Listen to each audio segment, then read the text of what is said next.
നമസ്കാരം. ഉച്ചവാർത്ത ആരംഭിക്കുകയാണ്. ആദ്യം പ്രധാന വാർത്തകളിലേക്ക്.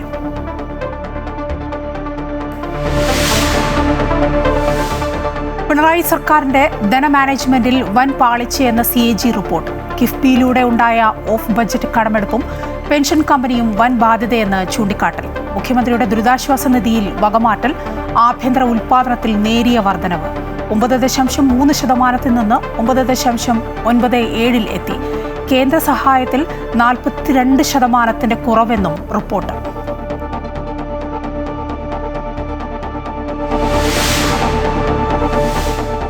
വീര്യം കുറഞ്ഞ മദ്യത്തിന്റെ നികുതി മാറ്റം ഉന്നയിച്ചുള്ള അടിയന്തര പ്രമേയത്തിന് അവതരണാനുമതിയില്ല. ബജറ്റ് ചർച്ചയിൽ ഉന്നയിക്കാമെന്നും സ്പീക്കർ. ശരവേഗത്തിൽ ഫയൽ നീക്കം. കർണാടകയിലുള്ള സ്വകാര്യ മദ്യ കമ്പനിക്ക് അമിത ലാഭം കൊയ്യാനെന്ന് പ്രതിപക്ഷം.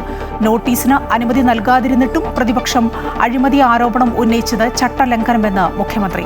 വാക്കൌട്ട് നടത്തി പ്രതിപക്ഷം.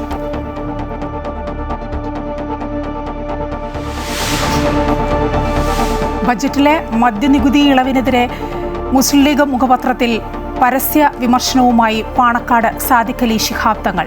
ആശങ്കകൾ ദൂരീകരിക്കണമെന്ന് ആവശ്യം. തെരഞ്ഞെടുപ്പിൽ ഇടതിനുണ്ടായ തോൽവി ആശങ്കയുണ്ടാക്കുന്ന വ്യതിയാനമെന്ന് ചിന്താവാരികയിൽ തുറന്നു പറഞ്ഞ് KK ശൈലജ. ഉറച്ചുനിന്നവർ പക്ഷം മാറിയെന്നും നേതാക്കളുടെ പ്രവർത്തനശൈലി പരിശോധിക്കണമെന്നും വിമർശനം. കൊട്ടാരക്കര നീലേശ്വരത്ത് ടിപ്പർ ലോറി ബസ് സ്റ്റോപ്പിലേക്ക് ഇടിച്ചുകയറി വിദ്യാർത്ഥി ഉൾപ്പെടെ 3 പേർക്ക് ദാരുണാന്ത്യം. മരിച്ചത് നീലേശ്വരം സ്വദേശി ഹരിലാൽ, അജയ് കുമാർ, 10ാം ക്ലാസ് വിദ്യാർത്ഥിയായ പാർത്ഥിപ് എന്നിവർ. ടിപ്പർ ഓടിച്ചിരുന്നത് ചട്ടങ്ങളെല്ലാം കാറ്റിൽ പറത്തി. ഡ്രൈവർക്ക് ഹെവി ലൈസൻസ് ഇല്ല. 17 വർഷം പഴക്കമുള്ള വാഹനത്തിന്റെ GPS ഓഫാക്കിയ നിലയിൽ. അപകടത്തിൽപ്പെട്ടത് മുൻപും നിയമലംഘനത്തിന് പിടിക്കപ്പെട്ട വാഹനം. കേരളീയ നവോത്ഥാന മുന്നേറ്റത്തിന് ഗുരു ഉയർത്തിയ ആശയങ്ങൾക്ക് എതിരായ ദിശയിലേക്കാണ് വെള്ളാപ്പള്ളി നടേശൻ പോയിക്കൊണ്ടിരിക്കുന്നതെന്ന് VM സുധീരൻ. KK മഹേശന്റെ മരണത്തിൽ അന്വേഷണം വേണമെന്ന ആവശ്യം വെള്ളാപ്പള്ളിയെ പരിഭ്രാന്തനാക്കി.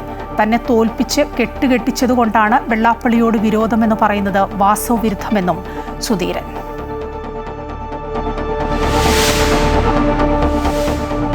ലോകകപ്പ് ഫുട്ബോളിൽ അർജന്റീനയും ഫ്രാൻസും നോർവേയും നോക്കൌട്ടിൽ. ക്ലോസയുടെ റെക്കോർഡ് തകർത്ത് ലോകകപ്പ് ചരിത്രത്തിലെ ഏറ്റവും വലിയ ഗോൾ വേട്ടക്കാരനായി മെസ്സി.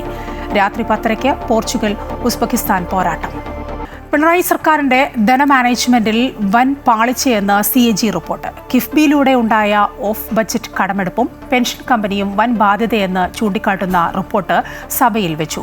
മുഖ്യമന്ത്രിയുടെ ദുരിതാശ്വാസ നിധിയിലും വകമാറ്റൽ ഉണ്ടായിരിക്കുന്നു. ആഭ്യന്തര ഉൽപാദനത്തിൽ നേരിയ വർധനവ് റിപ്പോർട്ടിലുണ്ട്. 9.3% നിന്ന് 9.97 എത്തിയിരിക്കുന്നു.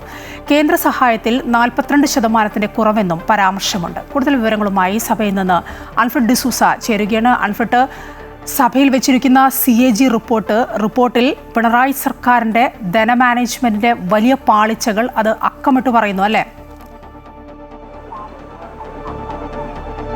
തീർച്ചയായും അതന്നെയാണ്. അതായത് പിണറായി സർക്കാരിന്റെ കാലത്ത് ധനവിനിയോഗത്തിലധികം അടക്കം ധന മാനേജ്മെന്റ് വലിയ രീതിയിലുള്ള പാളിച്ച ഉണ്ടായി എന്നാണ് CAG നിയമസഭയുടെ മേശപ്പുറത്ത് വെച്ച CAG റിപ്പോർട്ടിൽ ചൂണ്ടിക്കാട്ടുന്നത്. അതിൽ പ്രധാനമായും കിഫ്ബിയിലും പെൻഷൻ കമ്പനിയിലും വലിയൊരു ബാധ്യത ഉണ്ടായി എന്ന് പറയുന്നത്. 39,000 കോടി രൂപയാണ് കിഫ്ബിയിലൂടെ അധിക ബാധ്യതയായി സർക്കാരിനുള്ളത്. ഇത് മാത്രമല്ല, ഈ 39,000 കോടിയിൽ അധികം എന്നതിനപ്പുറത്തേക്ക് തിരിച്ചടക്കാൻ കഴിയാത്ത ബാധ്യതയായി 3,500 കോടി രൂപയോളം വരുന്നു. അതായത് കിഫ്ബിയും പെൻഷൻ കമ്പനിയും വലിയൊരു ബാധ്യതയായി സംസ്ഥാന സർക്കാരിന് മേൽ വന്നു എന്ന് തന്നെയാണ് ഈ CAG റിപ്പോർട്ട് ചൂണ്ടിക്കാട്ടുന്നത്. അതോടൊപ്പം തന്നെ ധനവിനിയോഗത്തിൽ ധന മാനേജ്മെന്റിലും വലിയ പാളിച്ച ഉണ്ടായി എന്ന് പറയുന്നു. 2,600 കോടി രൂപയോളം 2024-25 സാമ്പത്തിക വർഷത്തിൽ അധികമായി ചെലവ് വന്നു. ഇത് കാരണം ഇത് പൊതുകടത്തിൽ കൂടുകയും ഇത് ധന മാനേജ്മെന്റ് വിനിയോഗിക്കുന്നതിൽ അല്ലെങ്കിൽ ധന മാനേജ്മെന്റ് കൈകാര്യം ചെയ്യുന്നത് വലിയൊരു പാളിച്ച. ഇതിലൂടെ സർക്കാരിന് വലിയൊരു ബാധ്യത, അത് പൊതുകടം വലിയ രീതിയിൽ 2,600 കോടി രൂപയോളം അധിക ചെലവായി പൊതുകടത്തിൽ വന്നുവെന്ന് ചൂണ്ടിക്കാട്ടുന്നു. അതോടൊപ്പം തന്നെ ഏറ്റവും പ്രധാനമായി മറ്റൊരു വിഷയം ഈ CAG റിപ്പോർട്ട് ചൂണ്ടിക്കാട്ടുന്നത് മുഖ്യമന്ത്രിയുടെ ദുരിതാശ്വാസ നിധിയിൽ നിന്ന് 2,600 കോടി രൂപ സഞ്ചിത നിധിയിലേക്ക് വകമാറ്റി ചെലവാക്കിയെന്നാണ്. അതായത് വകമാറ്റി ക്രമരഹിതമായി വകയിരുത്തി 2,600 കോടി രൂപ സഞ്ചിത നിധിയിലേക്ക്. ഇത് ചെയ്യാനുള്ള ഒരു കാരണമെന്ന് പറയുന്നത് ധനക്കമ്മിയും റവന്യൂ കമ്മിയും ചെറുതാക്കി കാട്ടുന്നതിന് വേണ്ടിയാണ് മുഖ്യമന്ത്രി ദുരിതാശ്വാസ നിധിയിൽ നിന്ന് 2,600 കോടി രൂപ സഞ്ചിത നിധിയിലേക്ക് വകമാറ്റിയെന്ന് ചൂണ്ടിക്കാട്ടുന്നു. അതോടൊപ്പം തന്നെ റവന്യൂ അവലോകന റിപ്പോർട്ടിൽ ചെറിയൊരു ആഭ്യന്തര വരുമാനത്തിലും അതോടൊപ്പം തന്നെ റവന്യൂ വരവിലും ചെറിയൊരു വ്യത്യാസം ഉണ്ടായിട്ടുണ്ട്. അതായത് ചെറിയൊരു വളർച്ച, അത് 0.3% വളർച്ച ആഭ്യന്തര വരുമാനത്തിൽ ഉണ്ടായിട്ടുണ്ട് എന്നും ചൂണ്ടിക്കാട്ടുന്നു. അതോടൊപ്പം തന്നെ കേന്ദ്ര സഹായത്തിൽ 42% കുറവുണ്ടായിട്ടുണ്ട് എന്നും ചൂണ്ടിക്കാട്ടുന്നു. ഈ CAG റിപ്പോർട്ടിൽ ഏറ്റവും പ്രധാനമായി എടുത്തു പറയേണ്ടത് 2 വിഷയങ്ങളാണ്. ഒന്ന്, CAG കിഫ്ബിയുടെ വലിയൊരു സാമ്പത്തിക ബാധ്യത സർക്കാരിന് മേലുണ്ട് എന്ന് തന്നെ, അതായത് സർക്കാരിന്റെ ധന മാനേജ്മെന്റിൽ വലിയൊരു പാളിച്ച ഉണ്ടായി എന്ന് കിഫ്ബി CAG റിപ്പോർട്ട് ചൂണ്ടിക്കാട്ടുന്നു. ഒപ്പം തന്നെ മുഖ്യമന്ത്രിയുടെ ദുരിതാശ്വാസ നിധിയിൽ നിന്ന് 2600 കോടിയോളം രൂപ സഞ്ചിത നിധിയിലേക്ക് ക്രമരഹിതമായി വകമാറ്റിയെന്നും ചൂണ്ടിക്കാട്ടുന്നുണ്ട്. അൻഫിൽട്ടാണ് വിവരങ്ങൾ നൽകിക്കൊണ്ടിരുന്നത്. പിണറായി സർക്കാരിന്റെ ധന മാനേജ്മെന്റിൽ വൻ പാളിച്ചയെന്ന് നിയമസഭയുടെ മേശപ്പുറത്ത് വെച്ച CAG റിപ്പോർട്ടിൽ പറയുന്നു. വീര്യം കുറഞ്ഞ മദ്യത്തിന് സർക്കാർ നികുതി ഇളവ് നൽകിയതിന് പിന്നിൽ അഴിമതിയെന്ന് പ്രതിപക്ഷം. കർണാടകയിലെ സ്വകാര്യ കമ്പനിക്ക് വേണ്ടിയാണ് ശരവേഗത്തിൽ ഫയൽ നീക്കം നടത്തിയതെന്ന് പ്രതിപക്ഷ നേതാവ് പിണറായി വിജയൻ. അതേസമയം നോട്ടീസ് നൽകാതെ പ്രതിപക്ഷം സഭയിൽ അഴിമതി ആരോപണം ഉന്നയിച്ചത് ചട്ടലംഘനമെന്നും രേഖകളിൽ നിന്ന് നീക്കണമെന്നും മുഖ്യമന്ത്രി. അടിയന്തര പ്രമേയത്തിന് നോട്ടീസ് അനുവദിക്കാത്തതിനെ തുടർന്ന് പ്രതിപക്ഷം വാക്കൌട്ട് നടത്തി. വീര്യം കുറഞ്ഞ മദ്യത്തിന് നികുതി ഇളവ് പ്രഖ്യാപിച്ചതിലൂടെ സംസ്ഥാനത്ത് സുലഭമായി ലഹരി ഒഴുകുമെന്ന് കാട്ടിയാണ് വിഷയം അടിയന്തര പ്രമേയമായി പ്രതിപക്ഷം കൊണ്ടുവന്നത്. KN ബാലഗോപാൽ നൽകിയ നോട്ടീസിന് പക്ഷേ സ്പീക്കർ അവതരണാനുമതി നൽകിയില്ല. ബജറ്റിലെ നിർദ്ദേശം പ്രതിപക്ഷത്തിന് ചർച്ചയിൽ ഉന്നയിക്കുകയോ സബ്മിഷനായി കൊണ്ടുവരികയോ ചെയ്യാമെന്ന് ചൂണ്ടിക്കാട്ടിയ സ്പീക്കർ നോട്ടീസിന് അനുമതി നിഷേധിച്ചു. ശ്രീ വർക്കൽ രാധാകൃഷ്ണന്റെ തന്നെ ഒരു റൂളിംഗ് ഉണ്ട്. ഇവിടെ ബജറ്റിനെ കുറിച്ചുള്ള ചർച്ച നടന്നുകൊണ്ടിരിക്കുമ്പോൾ ഇതുപോലുള്ള കാര്യങ്ങൾ അനുവദനീയമല്ല എന്നുള്ള നിലയിലുള്ള റൂളിംഗ് ഞാനത് മുഴുവൻ വായിക്കുന്നില്ല. ഏതായാലും അതുകൊണ്ട് റൂൾ 50 ഇവിടെ അനുവദിക്കാൻ നിവൃത്തിയില്ല എന്നുള്ള വിവരം അറിയിക്കുന്നു. അത് ദയവായിട്ട് ചർച്ചയാക്കരുത്. നമുക്ക് അങ്ങേക്ക് ഇത് വേണമെങ്കിൽ ഒരു സബ്മിഷനായിട്ട് പിന്നീട് ഏതെങ്കിലും സന്ദർഭത്തിൽ കൊണ്ടുവരാം. എന്നാൽ ഗൗരവമുള്ള വിഷയമാണെന്നും റൂൾ 50 അനുവദിക്കണമെന്നും ആവശ്യപ്പെട്ട് പ്രതിപക്ഷം മുദ്രാവാക്യങ്ങളുമായി നടുത്തളത്തിലിറങ്ങി. ഇതിനിടെ മദ്യത്തിന് നികുതി ഇളവ് നൽകിയതിൽ സർക്കാരിനെതിരെ പ്രതിപക്ഷ നേതാവ് പിണറായി വിജയൻ ഗുരുതരമായ അഴിമതി ആരോപണം ഉയർത്തി. കർണാടകയിലെ സ്വകാര്യ കമ്പനിക്ക് വേണ്ടി അതിവേഗത്തിൽ ഫയൽ നീക്കം നടത്തിയതിന് പിന്നിൽ അഴിമതിയെന്ന് പിണറായി വിജയൻ ആരോപിച്ചു. ഇതിന്റെ ഗുണഭോക്താവ് എല്ലാവർക്കും അറിയാവുന്നതുപോലെ കർണാടകയിലെ ഒരു മദ്യ കമ്പനിയാണ്. നമ്മുടെ സ്വകാര്യ കുത്തക കമ്പനിയായ ബക്കാർഡി അവർക്ക് വേണ്ടിയുള്ള സന്ദേശമായിട്ടാണ് വന്നിരിക്കുന്നത്. സോഫ്റ്റ് ഡ്രിങ്ക് പോലെ സാർവത്രികമാക്കാനാണ് പോകുന്നത്. ഇതാണ് ഗൗരവമായ ദയവായിട്ട്. എന്നാൽ സഭയിൽ നോട്ടീസ് നൽകാതെ പ്രതിപക്ഷം അഴിമതി ഉന്നയിച്ചത് ചട്ടലംഘനമെന്ന് ചൂണ്ടിക്കാട്ടിയ മുഖ്യമന്ത്രി ആരോപണം രേഖകളിൽ നിന്ന് നീക്കണമെന്നാവശ്യപ്പെട്ടു. ഗൗരവമേറിയ വിഷയത്തിൽ അടിയന്തര പ്രമേയത്തിന് നോട്ടീസ് അനുവദിക്കാത്തതിൽ പ്രതിഷേധിച്ച് പ്രതിപക്ഷം വാക്കൌട്ട് നടത്തി. ഭരണപക്ഷത്തു നിന്ന് പോലും വ്യാപക വിമർശനം നേരിടുന്ന വിഷയം സഭയിൽ സംസാരിക്കാൻ പ്രതിപക്ഷ നേതാവിനെ അനുവദിക്കാത്തതിന് പിന്നിൽ മറ്റെന്തോ ചീഞ്ഞു നാറുന്നുണ്ട് എന്ന് വാക്കൌട്ടിന് ശേഷം മാധ്യമങ്ങളെ കണ്ട പ്രതിപക്ഷം ആരോപിച്ചു. ഒരു സഭ തുടങ്ങി 1 മാസം ആവുന്ന ഘട്ടത്തിൽ തന്നെ ആ സഭയ്ക്കകത്ത് പ്രതിപക്ഷ നേതാവ് സംസാരിക്കുമ്പോൾ ഈ പുറത്തും രാജ്യത്തും ലോകത്തും എല്ലാം കിടന്നടിക്കുന്ന VM സുധീരനും മറ്റു നേതാക്കന്മാരും എല്ലാം പറയുന്നൊരു കാര്യം, നിയമസഭയ്ക്കകത്ത് പ്രതിപക്ഷ നേതാവ് സംസാരിച്ചാൽ ആ മൈക്ക് ഓഫ് ആക്കുക മാത്രമല്ല രേഖ തന്നെ റദ്ദ് ചെയ്യുമെന്ന് പറയുന്ന തരത്തിലേക്ക് ഇരുണ്ട ഒരു നാളുകളിലേക്ക് നമ്മുടെ നിയമസഭയെ കൊണ്ടെത്തിക്കാനാണ്. അതുകൊണ്ടാണല്ലോ സഭാ TV ഇത് മാറ്റിയത് ഈ പറയുന്നതനുസരിച്ച്. ഞങ്ങളുടെ അഭിപ്രായം പറയാൻ പോലും സമ്മതിക്കാത്തൊരു സമീപനം വരുന്നത് സംശയകരമാണ്. ഇതിനകത്ത് ഡെൻമാർക്കിൽ എന്തോ ചീഞ്ഞു നാറുന്നുണ്ട് എന്ന് പറയുന്നത് പോലെ ഇവർക്ക് തന്നെ എന്താ ഇത്ര സംശയം? ഇവരെന്തുകൊണ്ടാണ് സംസാരിക്കാത്തത്? അങ്ങനെയാണെങ്കിൽ അത് ചർച്ച ചെയ്താൽ പോരെ? അതേസമയം മദ്യനയത്തെ ചൊല്ലി സഭയ്ക്കകത്ത് പ്രതിപക്ഷ പ്രതിഷേധം ശക്തമാകുമ്പോഴും മുഖ്യമന്ത്രിയും എക്സൈസ് മന്ത്രിയും ഒരക്ഷരം പോലും പ്രതികരിക്കാൻ തയ്യാറായിരുന്നില്ല. അമൃത ന്യൂസ്, തിരുവനന്തപുരം. നിലപാടിൽ മലക്കം മറിഞ്ഞ് മുഖ്യമന്ത്രി VD സതീശൻ. പുതിയ സർക്കാർ അധികാരത്തിലെത്തിയതോടെ VD സതീശന്റെ കരിമണൽ ഖനനത്തിനെതിരായ പ്രസംഗം ചർച്ചയാവുകയാണ്. UDF അധികാരത്തിലെത്തിയാൽ ഖനനം അപ്പോൾ നിർത്തും. ആലപ്പുഴയുടെ പാരിസ്ഥിതിക തകർച്ചയ്ക്ക് ഖനനം വഴിയൊരുക്കും. നിലപാട് വ്യക്തമാണെന്നും പ്രസംഗത്തിൽ പറയുന്നു. പുതുയുഗയാത്രയിൽ ആലപ്പുഴയിലെ യോഗത്തിൽ വെച്ചായിരുന്നു VD സതീശന്റെ നിലപാട് പ്രഖ്യാപനം.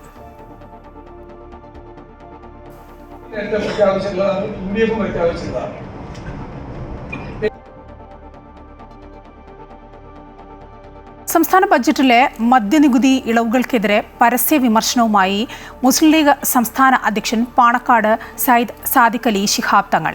മുസ്ലിം ലീഗിന്റെ മുഖപത്രമായ ചന്ദ്രികയിലെ ലേഖനത്തിലൂടെയാണ് സർക്കാരിന്റെ മദ്യനയത്തിന് എതിരെ സാദിഖ് അലി തങ്ങൾ വിമർശനം ഉന്നയിച്ചത്. മദ്യനികുതി ഇളവുകളുമായി ബന്ധപ്പെട്ട ആശങ്കകൾ ദൂരീകരിക്കണമെന്ന് തങ്ങൾ ആവശ്യപ്പെട്ടു. മദ്യത്തിന് നികുതി കുറയ്ക്കാനുള്ള സർക്കാർ നടപടിക്കെതിരെ ഘടകകക്ഷിയായ മുസ്ലിം ലീഗിൽ നേരത്തെ അതൃപ്തി പുകഞ്ഞു തുടങ്ങിയിരുന്നു. നിലവിലത് പരസ്യമാക്കിയതാകട്ടെ ലീഗ് മുഖപത്രമായ ചന്ദ്രികയിലൂടെ. മദ്യനികുതി ഇളവുമായി ബന്ധപ്പെട്ട് ഉയർന്നിട്ടുള്ള ആശങ്കകൾ ദൂരീകരിക്കാൻ സർക്കാരിന് കഴിയണമെന്ന് മുസ്ലിം ലീഗ് അധ്യക്ഷൻ സാദിഖ് അലി ശിഹാബ് തങ്ങളാണ് നിലപാട് വ്യക്തമാക്കിയിരിക്കുന്നത്.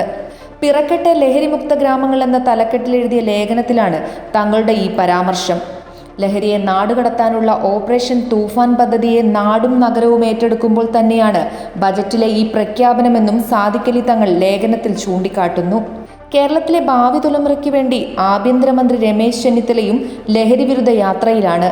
വാരിയർ ബാഡ്ജ് അണിഞ്ഞ് കുടുംബസമേതം നമുക്കും ലഹരി യുദ്ധമായ തൂഫാനിൽ ഒപ്പുചേരാമെന്നും സാദിഖ് അലി തങ്ങൾ വ്യക്തമാക്കിയിട്ടുണ്ട്. സമസ്ത മുഖപത്രമായ സുപ്രഭാതത്തിലും ചന്ദ്രികയിലും ലേഖനം ഒരുപോലെ വന്നിട്ടുണ്ട്. നേരത്തെ കാന്തപുരം വിഭാഗത്തിന്റെ മുഖപത്രമായ സിറാജിലും മദ്യനയത്തിനെതിരെ രൂക്ഷ വിമർശനമുയർന്നിരുന്നു. സംസ്ഥാനത്ത് ലഹരിക്കെതിരെ ആഭ്യന്തര വകുപ്പ് സന്ധിയില്ലാ പടയോട്ടം നയിക്കുമ്പോൾ മുഖ്യമന്ത്രിയുടേത് ഏകപക്ഷീയമായ നടപടിയെന്ന് ചൂണ്ടിക്കാട്ടി കോൺഗ്രസിനുള്ളിലും പൊട്ടിത്തെറി തുടങ്ങിയിരുന്നു. കാർഷിക വിളകളിൽ നിന്നും പഴങ്ങളിൽ നിന്നും വീര്യം കുറഞ്ഞ മദ്യം ഉൽപ്പാദിപ്പിക്കാനുള്ള മുൻ LDF സർക്കാരിന്റെ ഭേദഗതികൾ അതേപടി നടപ്പാക്കാൻ സതീശൻ സർക്കാർ മുതിർന്നത് BJPക്കും CPMനും വൻ രാഷ്ട്രീയ ആയുധമാവുകയാണ്. അമൃത ന്യൂസ്, കോഴിക്കോട്.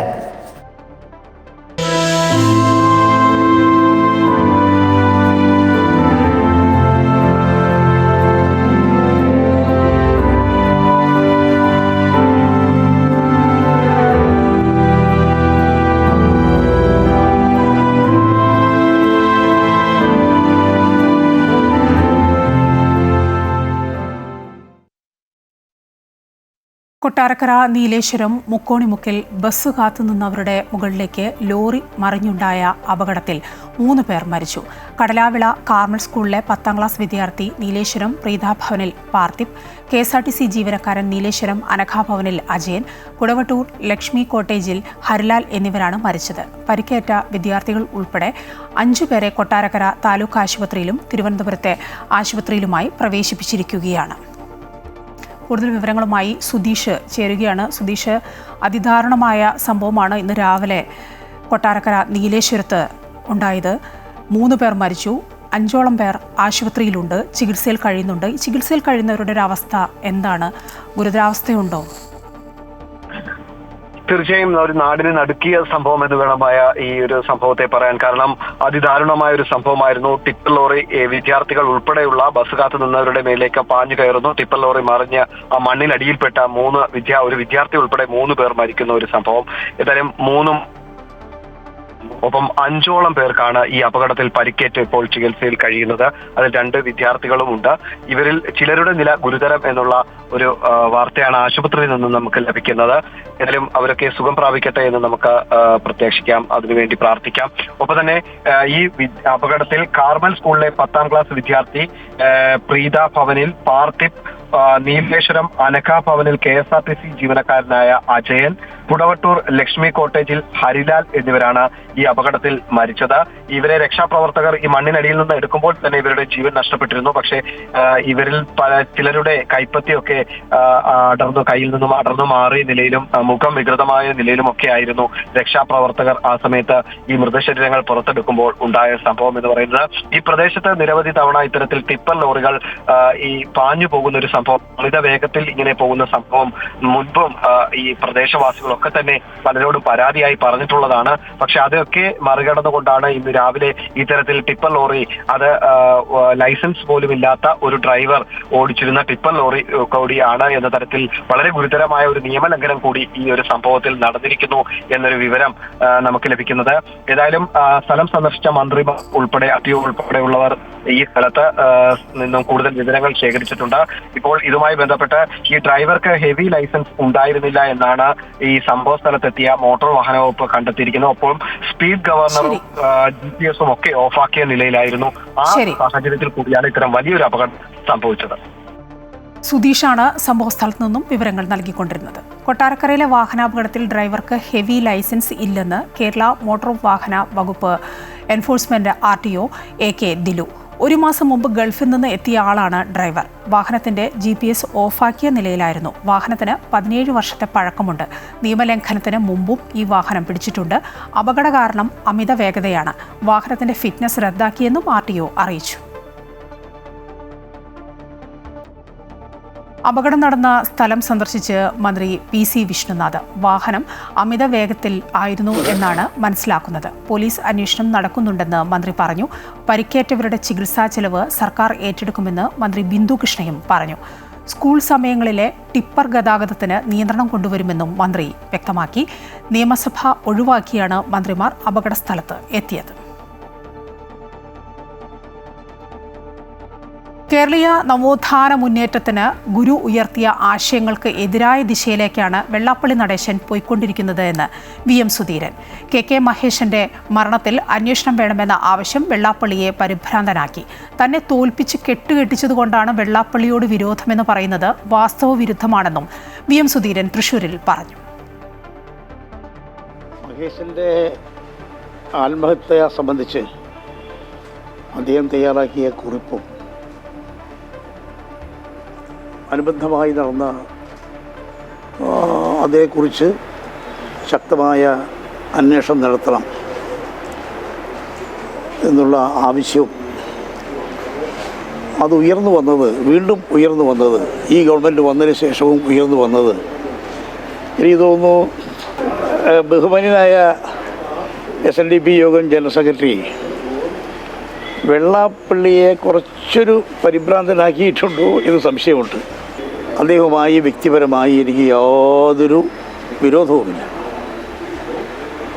പക്ഷെ അദ്ദേഹത്തിൻ്റെ നിലപാടുകളിലും നടപടികളിലും നയങ്ങളിലും ശക്തമായ അഭിപ്രായ വ്യത്യാസമുണ്ട്. MSC കപ്പലപകടത്തിൽ ചോർന്ന കണ്ടെയ്നറുകൾ നീക്കം ചെയ്യാത്തതിൽ ആശങ്ക പ്രകടിപ്പിച്ചുകൊണ്ട് ഹൈക്കോടതി. വീണ്ടും പാരിസ്ഥിതിക പ്രശ്നമുണ്ടായാൽ എങ്ങനെ പരിഹരിക്കുമെന്ന് കോടതി ചോദിച്ചു. കൂടുതൽ വിവരങ്ങളുമായി അഡ്വക്കേറ്റ് രാജേഷ് ചേരുകയാണ്. രാജേഷ്, MSC കപ്പലപകടവുമായി ബന്ധപ്പെട്ട് ചോർന്ന കണ്ടെയ്നറുകൾ നീക്കം ചെയ്യാത്തതിൽ വലിയ ആശങ്കയാണ് ഹൈക്കോടതിയുടെ ഭാഗത്തുനിന്ന് ഉണ്ടായിരിക്കുന്നത്. എന്തൊക്കെ കാര്യങ്ങളാണ് കോടതി പറഞ്ഞത്?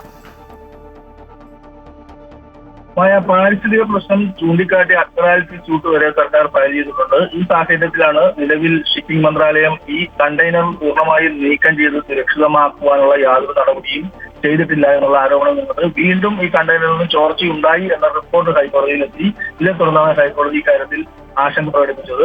ഈ ഒരു ഉദ്യോഗസ്ഥ അനാസ്ഥ ഇതിലുണ്ട് എന്നാണ് ഹൈക്കോടതിയും വിലയിരുത്തുന്നത്. എത്രയും വേഗം ഇക്കാര്യത്തിൽ തീരുമാനമെടുക്കണം. വീണ്ടും ഒരു പാരിസ്ഥിതിക പ്രശ്നം ഉണ്ടായാൽ അപ്പൊ അത് കേസിനെ ബാധിക്കുക മാത്രമല്ല അത് കൂടുതൽ ഗുരുതരമായ പ്രശ്നത്തിലേക്ക് പോകില്ലേ എന്നാണ് കോടതിയുടെ ചോദ്യം. അതുകൊണ്ട് തന്നെ 2 ആഴ്ചക്കകം ഇക്കാര്യത്തിൽ വ്യക്തമായ മറുപടി തരണമെന്നാണ് കേന്ദ്ര സർക്കാരിനോട് ഇപ്പോൾ ഹൈക്കോടതി പറഞ്ഞിട്ടുള്ളത്. 2 ആഴ്ചയ്ക്കുള്ളിൽ വലിയ ഒരു മീറ്റിംഗ്, അതായത് ഇതിനെ സംബന്ധിച്ച എല്ലാ മന്ത്രാലയങ്ങളും ചേർന്നിട്ടുള്ള ഉദ്യോഗസ്ഥരുടെ ഒരു വിദഗ്ധരുടെ ഒരു മീറ്റിംഗ് നടത്തിയ ശേഷം അതിന്റെ തീരുമാനം അറിയിക്കാമെന്നാണ് ഇപ്പോൾ കേന്ദ്ര സർക്കാർ ഹൈക്കോടതിയെ അറിയിച്ചിട്ടുള്ളത്. ശരി, ഹൈക്കോടതിയിൽ നിന്ന് അഡ്വക്കേറ്റ് രാജേഷാണ് വിവരങ്ങൾ നൽകിക്കൊണ്ടിരുന്നത്. ED ഉദ്യോഗസ്ഥരെ ആക്രമിച്ച കേസിൽ CPM പ്രവർത്തകരായ 3 പ്രതികളുടെ ജാമ്യാപേക്ഷ തള്ളി. 3-ാം പ്രതി ജീവൻ, 13-ാം പ്രതി നന്ദു, 23-ാം പ്രതി ഷൈജു എന്നിവരുടെ ജാമ്യാപേക്ഷയാണ് കോടതി തള്ളിയത്. Thiruvananthapuram first class judicial magistrate കോടതിയുടേതാണ് ഈ നടപടി.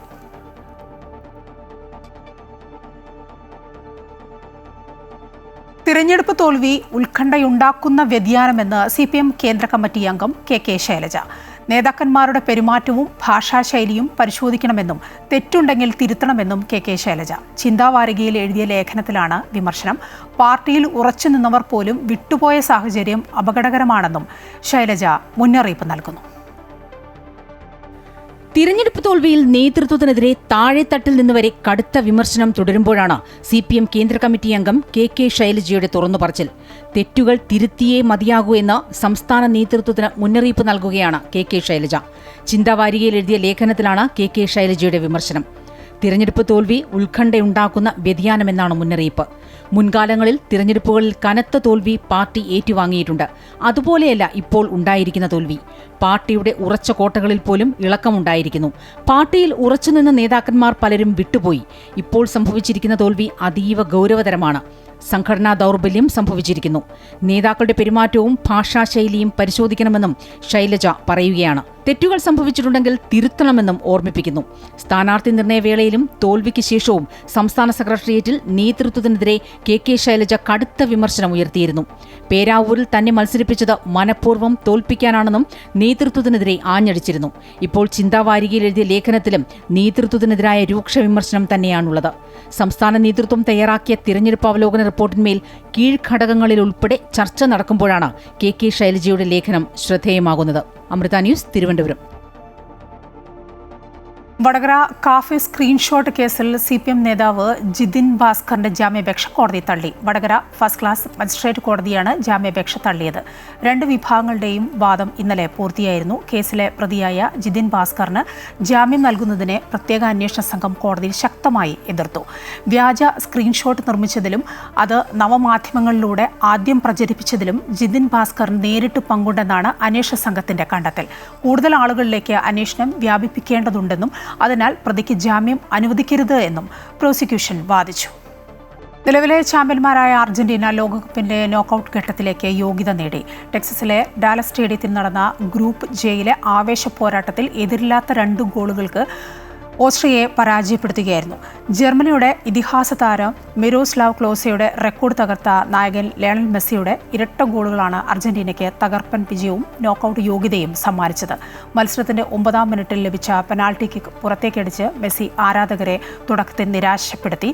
എന്നാൽ 38-ാം മിനിറ്റിൽ ഫഗുണ്ടോ മെദീനയുടെ ക്രോസിൽ നിന്ന് തകർപ്പൻ ഗോളിലൂടെ മെസ്സി അർജന്റീനയെ മുന്നിലെത്തിച്ചു. ഈ ഗോളോടെ ലോകകപ്പ് ചരിത്രത്തിൽ ഏറ്റവും കൂടുതൽ ഗോളുകൾ നേടുന്ന താരമെന്ന ജർമ്മനിയുടെ മിരോസ്ലാവ് ക്ലോസയുടെ റെക്കോർഡ് മെസ്സി തകർത്തു. പിന്നീട് മത്സരത്തിന്റെ ഇഞ്ചുറി ടൈമിൽ കൗണ്ടർ അറ്റാക്കിലൂടെ 2ാം ഗോളും നേടി മെസ്സി തന്റെ ലോകകപ്പ് ഗോൾ നേട്ടം 18ആയി ഉയർത്തി. ലോകകപ്പ് ഗ്രൂപ്പ് ഐയിൽ ഇറാഖിനെ എതിരില്ലാത്ത 3 ഗോളുകൾക്ക് തോൽപ്പിച്ച് ഫ്രാൻസിന്റെ തകർപ്പൻ ജയം. കിലിയൻ എംബാപ്പെ ഇരട്ട ഗോൾ നേടി. ഉസ്മാൻ ഡെംബലയുടെ വകയാണ് 3ാം ഗോൾ. ജയത്തോടെ ഫ്രാൻസ് നോക്കൌട്ടിലേക്ക് കടന്നു. എംബാപ്പെ തന്റെ 100ാം അന്താരാഷ്ട്ര മത്സരത്തിലാണ് ഇരട്ട ഗോൾ നേട്ടം കൈവരിച്ചത്. 16 കളികളിൽ നിന്ന് 16 ഗോളുകളാണ് എംബാപ്പെ അടിച്ചുകൂട്ടിയത്. ഇതോടെ ഗോൾ വേട്ടയിൽ മെസ്സിക്ക് പിന്നിൽ ക്ലോസയ്ക്ക് ഒപ്പം എംബാപ്പെ 2ാം സ്ഥാനത്തെത്തി. മഴയെ തുടർന്ന് ആദ്യ പകുതിക്ക് ശേഷം മത്സരം 2 മണിക്കൂറോളം നിർത്തിവെച്ചിരുന്നു. അവസാന നിമിഷം വരെ പോരാട്ട വീര്യം കാണിച്ച സെനഗലിനെ 3-2 തോൽപ്പിച്ച് നോർവേ നോക്കൌട്ടിൽ. എർലിംഗ് ഹാലൻഡിന്റെ ഇരട്ട ഗോളിലാണ് നോർവേയുടെ ജയം. നോർവേക്കായി പെഡേഴ്സനാണ് അക്കൗണ്ട് തുറന്നത്. ഇഞ്ചുറി ടൈമിൽ 2ാം ഗോൾ നേടി സെനഗൽ തിരിച്ചുവരാൻ ശ്രമം നടത്തിയെങ്കിലും തുടരെ വന്ന 2 കോർണറുകൾ ഗോളാക്കി മാറ്റാൻ കഴിഞ്ഞില്ല. സെനഗലിന്റെ 2 ഗോളും നേടിയത് ഇസ്മായിൽ ആസാർ ആണ്. സാൻ ഫ്രാൻസിസ്കോയിൽ നടന്ന മത്സരത്തിൽ ലോകകപ്പിലെ പുതുമുഖങ്ങളായ ജോർദാനെ പരാജയപ്പെടുത്തി അൾജീരിയ തങ്ങളുടെ നോക്കൌട്ട് പ്രതീക്ഷകൾ നിലനിർത്തി. 1-നെതിരെ 2 ഗോളുകൾക്കാണ് അൾജീരിയയുടെ ജയം. കളിയുടെ 36-ാം മിനിറ്റിൽ നിസാർ അൽ റഷ്ദാൻ നേടിയ ഗോളിലൂടെ ജോർദാൻ ആദ്യം മുന്നിലെത്തി. എങ്കിലും 2ാം പകുതിയിൽ ശക്തമായി തിരിച്ചുവന്ന അൾജീരിയ 2 തകർപ്പൻ ഗോളുകളിലൂടെ വിജയം പിടിച്ചെടുത്തു. ഈ തോൽവിയോടെ ജോർദാൻ ലോകകപ്പിൽ നിന്ന് പുറത്തായി. ഗ്രൂപ്പ് ജെയിൽ 3ാം സ്ഥാനത്തുള്ള അൾജീരിയയ്ക്ക് ഞായറാഴ്ച ഓസ്ട്രിയയ്ക്കെതിരെയുള്ള മത്സരം നോക്കൌട്ട് ഘട്ടത്തിലേക്ക് കടക്കാൻ നിർണായകമാണ്. രാത്രി 10:30 ഗ്രൂപ്പ് കെയിൽ പോർച്ചുഗൽ ഉസ്ബെക്കിസ്ഥാൻ പോരാട്ടം ഹൂസ്റ്റൺ സ്റ്റേഡിയത്തിൽ നടക്കും. ആദ്യ മത്സരത്തിൽ കോങ്കോയോട് സമനില വഴങ്ങിയാണ് പോർച്ചുഗൽ ഇന്ന് ഇറങ്ങുന്നത്. കൊളംബിയയോട് ആദ്യ മത്സരത്തിൽ 1-3 പരാജയപ്പെട്ട ഉസ്ബെക്കിസ്ഥാന് ഗ്രൂപ്പിൽ മുന്നിലെത്താൻ ഇന്നത്തെ ജയം അനിവാര്യമാണ്. മറ്റു വാർത്തകളിലേക്ക്. അയോധ്യ രാമക്ഷേത്രത്തിലെ സംഭാവനാ ക്രമക്കേടിൽ റിപ്പോർട്ട് തേടി പ്രധാനമന്ത്രി നരേന്ദ്രമോദി. പ്രാഥമിക റിപ്പോർട്ട് UP സർക്കാർ PMOക്ക് കൈമാറി. ട്രസ്റ്റ് പിരിച്ചുവിടണമെന്നാവശ്യപ്പെട്ട് കർസേവകരുടെ സംഘടന പ്രധാനമന്ത്രിക്ക് കത്തയച്ചിരുന്നു. ട്രസ്റ്റ് ജനറൽ സെക്രട്ടറി ചമ്പത് റായിയെ ചുമതലയിൽ നിന്ന് മാറ്റിയേക്കും. നടപടികളുടെ ഭാഗമായി പണമെണ്ണുന്ന 40 ജീവനക്കാരെ മാറ്റി നിർത്തി. SIT മൊഴിയെടുത്തതിന് പിന്നാലെയാണ് ജീവനക്കാരെ മാറ്റിയത്. പണമെണ്ണുന്ന മുറികളിൽ CCTVകളുടെ എണ്ണം കൂട്ടി. 1400 കോടിയോളം രൂപയുടെ വെട്ടിപ്പ് നടന്നിട്ടുണ്ട് എന്നാണ് പ്രാഥമിക അന്വേഷണ സംഘത്തിന്റെ നിഗമനം. അതിനിടെ മധുര ശ്രീകൃഷ്ണ ക്ഷേത്രത്തിലും സാമ്പത്തിക തട്ടിപ്പ് നടന്നതായി മുഖ്യമന്ത്രി യോഗി ആദിത്യനാഥിന് പരാതി ലഭിച്ചു. വഴിപാടിൽ നിന്നുള്ള വരുമാനവും സ്വർണം, വെള്ളി, ആഭരണങ്ങളും തട്ടിയെടുക്കുന്നു എന്ന ആരോപണമാണ് പരാതിയിൽ ഉന്നയിച്ചത്. ഇതോടെ മധുര ക്ഷേത്രത്തിലെ ക്രമക്കേടും അന്വേഷിക്കാൻ തയ്യാറെടുക്കുകയാണ് SIT. രാജ്യസഭാ കാലാവധി പൂർത്തിയായതിന് പിന്നാലെ ജോർജ് കുര്യൻ കേന്ദ്രമന്ത്രിസ്ഥാനം രാജിവെച്ചു. രാജി രാഷ്ട്രപതി അംഗീകരിച്ചു. അദ്ദേഹം സംഘടനാ ചുമതലയിലേക്ക് മടങ്ങുമെന്നാണ് സൂചന. കേരളത്തിൽ പ്രവർത്തിക്കാനുള്ള താൽപര്യം ജോർജ് കുര്യൻ കേന്ദ്ര നേതൃത്വത്തെ അറിയിച്ചിരുന്നു. 2024 ജൂൺ 9 സഹമന്ത്രിയായി ജോർജ് കുര്യൻ ചുമതലയേറ്റത്. ന്യൂനപക്ഷം, ഫിഷറീസ്, മൃഗസംരക്ഷണം തുടങ്ങിയ വകുപ്പുകളാണ് ജോർജ് കുര്യൻ കൈകാര്യം ചെയ്തിരുന്നത്. ഈ മാസം അദ്ദേഹത്തിന്റെ കാലാവധി കഴിഞ്ഞെങ്കിലും രാജ്യസഭയിലേക്ക് BJP വീണ്ടും അവസരം നൽകിയിരുന്നില്ല.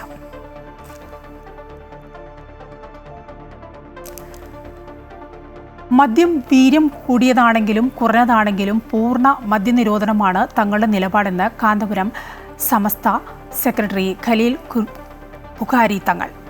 ഒരു ലഹരിയോടും യോജിക്കുന്നില്ലെന്നും അദ്ദേഹം പറഞ്ഞു. PM ശ്രീയിലെ അഭിപ്രായം മുഖ്യമന്ത്രിയെ അറിയിച്ചിട്ടുണ്ട്. PM ശ്രീ കഴിഞ്ഞ സർക്കാർ ഒപ്പിട്ടപ്പോൾ അന്നത്തെ പ്രതിപക്ഷം എതിർത്തിരുന്നു. അന്ന് എതിർത്ത കാരണത്താൽ ഇപ്പോഴും മാറ്റം വന്നിട്ടില്ല. എന്താണ് മാറ്റം വരുത്തിയതെന്ന് സർക്കാർ പറയട്ടെ എന്നും അദ്ദേഹം പറഞ്ഞു.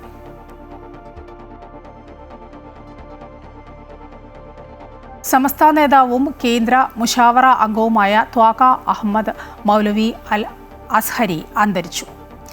സമസ്ത കാസർഗോഡ് ജില്ലാ പ്രസിഡന്റും ബംഗളൂരു കീഴൂർ സംയുക്ത ഖാസിയുമാണ്. ബംഗളൂരുവിലെ ആശുപത്രിയിൽ ചികിത്സയിലായിരുന്നു. ഉച്ചവാർത്ത പൂർണ്ണമാവുകയാണ്. കൂടുതൽ വാർത്തകൾ കാണാം ഞങ്ങളുടെ YouTube ചാനൽ സന്ദർശിക്കുക. നമസ്കാരം.